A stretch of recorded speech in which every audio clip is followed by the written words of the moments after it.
স্বাধীনতার সুবর্ণ জয়ন্তীর মতো এরকম গুরুত্বপূর্ণ একটি ঘটনা এরকম কলঙ্কিত একজন ব্যক্তিকে দেখতে চাচ্ছে না, তার আগমনের মাধ্যমে আমাদের স্বাধীনতার সুবর্ণ জয়ন্তী অনুষ্ঠান মহিমান্বিত হবে না, বরং কলঙ্কিত হবে।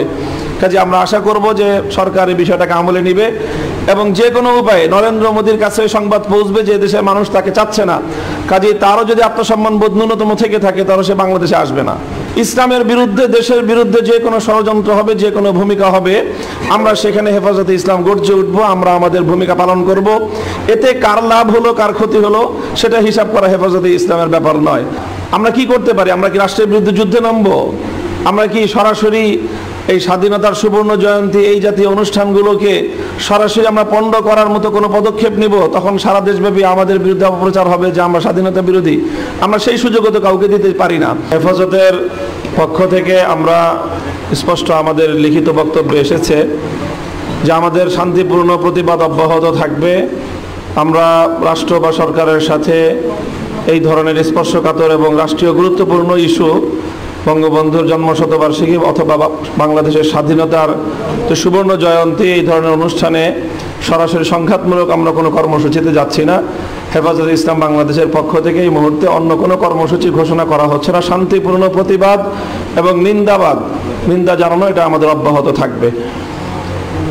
আর দ্বিতীয় যেই প্রশ্ন আপনি করেছেন যে এই সাম্প্রদায়িক যে সারা দেশে বিভিন্ন জায়গায় এই ধরনের ঘটনা ঘটে থাকে এবং এই সকল ঘটনার আশঙ্কা তো সবসময় থাকে, এই জায়গাটা থেকে হেফাজতে ইসলাম এবং ওলামায়ে কেরাম সর্বদাই সারা দেশে তৎপর এবং সোচ্চার রয়েছে। আলহামদুলিল্লাহ, এটা আমরা বুকে হাত দিয়ে অত্যন্ত আস্থার সাথে বলতে পারি যে প্রতিটি সাম্প্রদায়িক ঘটনার পিছনে সর্বপ্রথম যেই মহলটি সোচ্চার হিসাবে মাঠে ভূমিকা পালন করে তারা নিঃসন্দেহে তাদের অগ্র সারিতে ওলামায়ে কেরামকে, আলেম সমাজকে আপনারা পাবেন।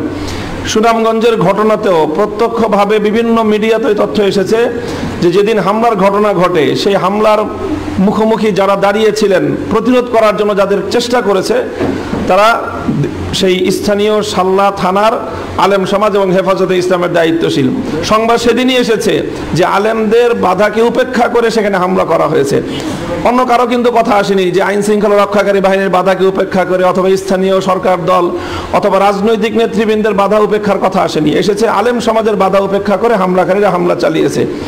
এ থেকে এই দ্ব্যর্থহীনভাবে প্রমাণ হয় যে কোনো সাম্প্রদায়িকতার বিরুদ্ধে বাংলাদেশে সর্বপ্রথম যারা ভূমিকা পালন করছে তারা আলেম সমাজ এবং স্বাভাবিকভাবেই আলেম সমাজের প্রতিনিধিত্বকারী সংগঠন হেফাজতে ইসলাম বাংলাদেশ। 3 নম্বর যে প্রশ্ন করেছেন যে হেফাজতে ইসলামকে প্রচ্ছন্ন সহযোগিতার মাধ্যমে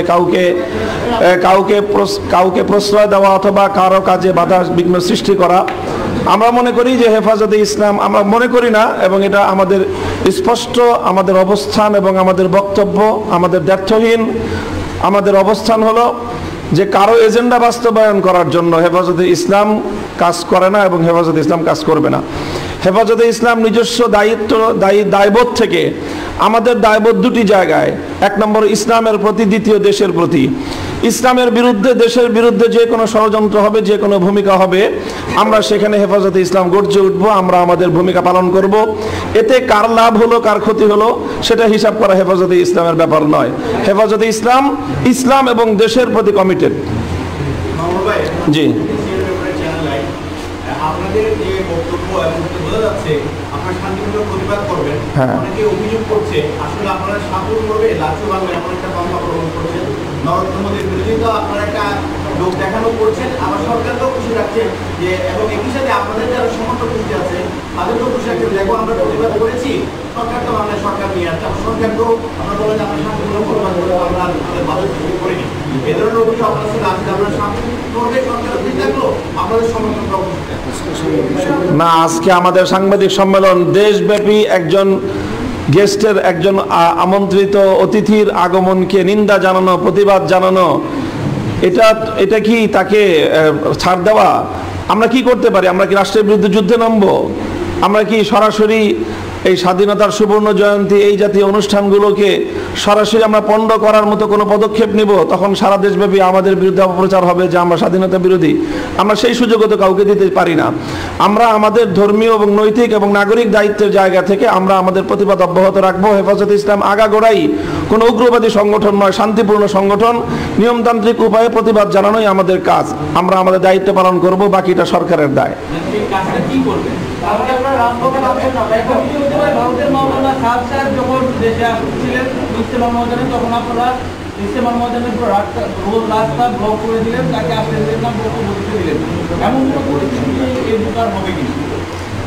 না, এখানে আমরা হেফাজতে ইসলামের পক্ষ থেকে রাজপথে কোনো মিছিল অথবা কোনো সংঘাতমূলক কোনো কর্মসূচি ঘোষণা করা হচ্ছে না।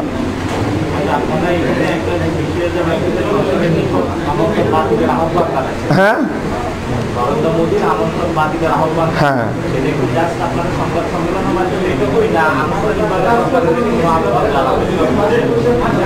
না, আমরা সাংবাদিকদের মাধ্যমে, সংবাদপত্রের মাধ্যমে আমাদের আনুষ্ঠানিক বক্তব্য সরকারের কাছে জানাচ্ছি এবং আমরা আমাদের এই বক্তব্য অব্যাহত রাখবো। আমরা একটু কথা বলেই যাব। নরেন্দ্র মোদী যদি আমাদের তো আশা যে সরকার দেশের সেন্টিমেন্ট এবং জনগণের ভাষা বুঝবে এবং এদেশের মানুষ স্বাধীনতার সুবর্ণ জয়ন্তীর মতো এরকম গুরুত্বপূর্ণ একটি ঘটনা, এরকম কলঙ্কিত একজন ব্যক্তিকে দেখতে চাচ্ছে না। তার আগমনের মাধ্যমে আমাদের স্বাধীনতার সুবর্ণ জয়ন্তী অনুষ্ঠান মহিমান্বিত হবে না, বরং কলঙ্কিত হবে।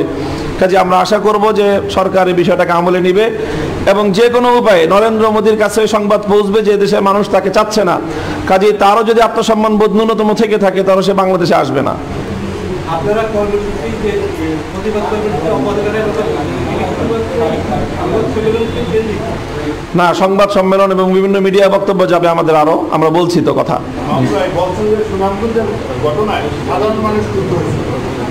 আমার প্রশ্ন হচ্ছে সাধারণ মানুষ আপনাদের হেফাজত কর্মী কারা, সাধারণ মুসলমানদের মধ্যে? না না, সাধারণ মানুষ ক্ষুব্ধ হয়েছে। এখানে ঘটনার দুটি অংশ স্পষ্ট বলা হয়েছে বক্তব্যের মধ্যে। এটা হলো ভিকটিম যখন ফেসবুক স্ট্যাটাসে সে আপত্তিকর মানহানিকর বক্তব্য দিয়েছে, তো সাধারণ জনগণ ক্ষুব্ধ হয়েছে এবং আলহামদুলিল্লাহ তারা ক্ষুব্ধ হয়ে তারা আইন হাতে তুলে নেয়নি। তারা ক্ষুব্ধ হয়ে প্রতিবাদ করেছে এবং তাদের প্রতিবাদের প্রেক্ষিতে থানা, স্থানীয় পুলিশ পদক্ষেপ নিয়েছে এবং সেই ফেসবুক স্ট্যাটাসকারী ঝুমন দাসকে গ্রেফতার করেছে। সেখানে কোনো অপ্রীতিকর ঘটনা ঘটেনি, কোনো বেআইনি ঘটনা ঘটেনি, কোনো হামলার ঘটনা ঘটেনি। ওই পর্যন্ত হলো হেফাজতে ইসলাম এবং সাধারণ জনগণের সম্পৃক্ততা। পরের দিন প্রায় আরো 20 ঘন্টা অতিক্রান্ত হওয়ার পরে না, আমার জানার বিষয় ছিল হেফাজত কর্মী কারা আর কারা হেফাজত কর্মী না। সবাই হেফাজতি কর্মী। হ্যাঁ, অবশ্যই।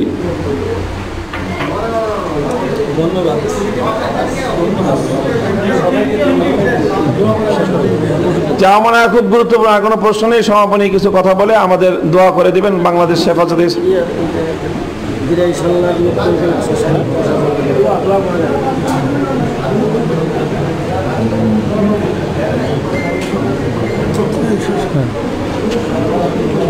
তো আমরা আমাদের হেফাজতে ইসলাম বাংলাদেশ ঢাকা মহানগরীর পক্ষ থেকে ঘোষিত আজকের আহ্বানের যেই সাংবাদিক সম্মেলন সেটা এখন সমাপ্ত হবে। আমাদের হেফাজত ইসলাম বাংলাদেশের সংগ্রামী মহাসচিব উপস্থিত রয়েছেন এবং ইনশাআল্লাহ আমরা আবারও ঘোষণা করছি যে আমরা আমাদের কথাগুলো বললাম, আমরা পরিস্থিতি পর্যবেক্ষণ করব।